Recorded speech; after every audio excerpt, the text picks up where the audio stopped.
आप देख रहे हैं वरदान एक्सप्रेस। मैं हूं आपके साथ हर्षिता। खजुराहो के थाना परिसर में आज आधार संस्था की प्रमुख मेहरून सिद्दीकी के द्वारा बच्चों की सुरक्षा को लेकर ऑपरेशन एहसास कार्यक्रम का आयोजन किया गया, जिसमें प्रमुख रूप से बच्चों के ऊपर होने वाले अनैतिक दुराचार से संबंधित उपस्थित वक्ताओं ने अपने विचार व्यक्त किए। इस कार्यक्रम में प्रमुख रूप से खजुराहो एसडीओपी मनमोहन सिंह बघेल, थाना प्रभारी याकूब खान, विधु विश्वास, उप निरीक्षक भाजपा जिला अध्यक्ष दिनेश गौतम, वरिष्ठ पत्रकार डॉक्टर मुराद अली और राजीव शुक्ला के द्वारा भी बच्चों को लेकर उनकी सुरक्षा पर आधारित अपने अपने वक्तव्य प्रस्तुत किए गए। वहीं आज से थाना परिसर खजुराहो में महिलाओं और बच्चों से संदर्भित किसी भी शिकायत को लेकर पूछताछ के लिए अलग से कक्षा का भी शुभारंभ हुआ। कार्यक्रम में बड़ी संख्या में महिला बाल विकास विभाग से आंगनबाड़ी कार्यकर्ता, सहायिका और आशा कार्यकर्ता, पुलिस स्टाफ उपस्थित रहे। वरदान एक्सप्रेस के लिए खजुराहो से तुलसीदास सोने की रिपोर्ट। जो था वो ऑपरेशन एहसास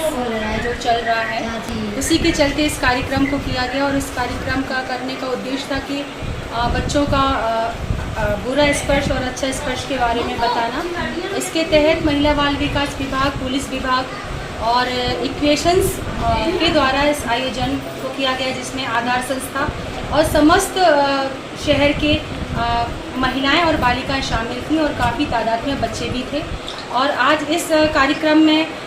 पुलिस विभाग से एसडीओपी सर और बाकी समस्त लोगों ने इस पर चर्चा की और अपने अपने विचार रखे कि कैसे बच्चों को इस बारे में जागरूक किया जाए कि वो अगर उनके साथ कुछ गलत होता है या कोई उन्हें गलत नियत से छूता भी है तो वो कैसे लोगों के साथ या अपने परिवार के साथ बातों को साझा करेंगे। साथ ही इस बात की भी घोषणा की गई कि लंबे समय से इक्वेशंस और आधार संस्था जो लगातार 2015 से काम कर रहा है, उसके बाद आज खजुराहो को चाइल्ड फ्रेंडली घोषित किया गया है। और ये भी कहा गया है कि अगर किसी को इस मॉडल को देखना है तो खजुराहो में आके इस मॉडल को देखें। और इसके साथ साथ इक्वेशंस के द्वारा कुछ मटेरियल प्रोवाइड किया गया है, जो चाइल्ड फ्रेंडली कॉर्नर बनाया गया है पुलिस स्टेशन में, एक कक्ष में, जिसमें महिलाएं और बच्चे आएंगे और एक सुरक्षित वातावरण होगा और उन्हें इस चीज़ का एहसास नहीं होगा कि वो पुलिस थाने में है और वो आराम से रहकर बातचीत करेंगे। गुड टचिंग और बैड टचिंग को लेकर के खजुराहो के अलावा और भी अन्य जगह आपके कोई ऐसे कार्यक्रम है क्या? हाँ, इसको लेकर हमने पन्ना में भी कार्यक्रम किया है और पन्ना में भी गुड टच बैड टच को लेकर हम लोग ने लोगों को और बच्चों को अवगत किया। खासतौर से हम लोग बड़ों लोगों के साथ बात कर रहे हैं, क्योंकि बड़े लोग ही जो हैं वो बच्चों की बातों को नहीं समझ पा रहे। सर, आज का जो कार्यक्रम था इसके बारे में बताएं कुछ। पुलिस मुख्यालय द्वारा चलाया जा रहे ऑपरेशन एहसास के अंतर्गत ये खजुराहो प्रांगण में कार्यक्रम आयोजित किया गया, जिसमें आधार संस्था की भी आधार भूमिका रही है, जिसमें बच्चों को जो 2 वर्ष से 4 वर्ष से लेकर 12 वर्ष की उम्र तक के बच्चे रहते हैं, जिनको कि गुड टच और बैड टच के बारे में जानकारी दी गई। कोमल एक शॉर्ट मूवी है जिसके माध्यम से उनको बताया गया कि गुड टच और बैड टच क्या होते हैं, दोनों में इसमें डिफरेंस क्या होते हैं। अगर किसी प्रकार से किसी के द्वारा उनके साथ ऐसा अनैतिक व्यवहार किया जा रहा है तो इस संबंध में वो किससे जाकर अपनी शिकायत बताएंगे और किसकी हद कहाँ तक है, उस मूवी के माध्यम से बताया गया कि माँ अपने बच्चे को कहाँ छू सकती है,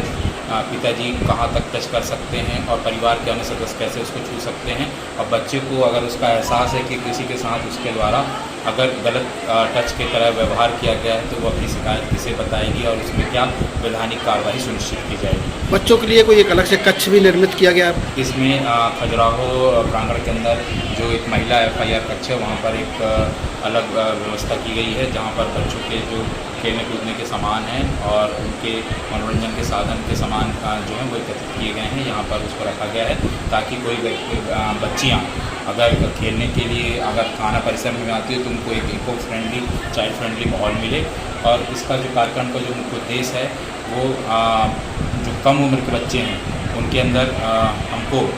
जागरूकता पैदा करना, जिससे कि बालक और बालिकाओं में हो रहे जो अपराध हैं उस पर नियंत्रण किया जा सके और समाज को एक सही दिशा दी जा सके, जिससे कि खजुराहो में नहीं छतरपुर न बल्कि मध्य प्रदेश बल्कि समूचे भारत में बालक बालिकाओं के प्रति जो हो रहे जो दुर्व्यवहार और अत्याचार है उसमें नियंत्रण किया जा सके और इसको रोका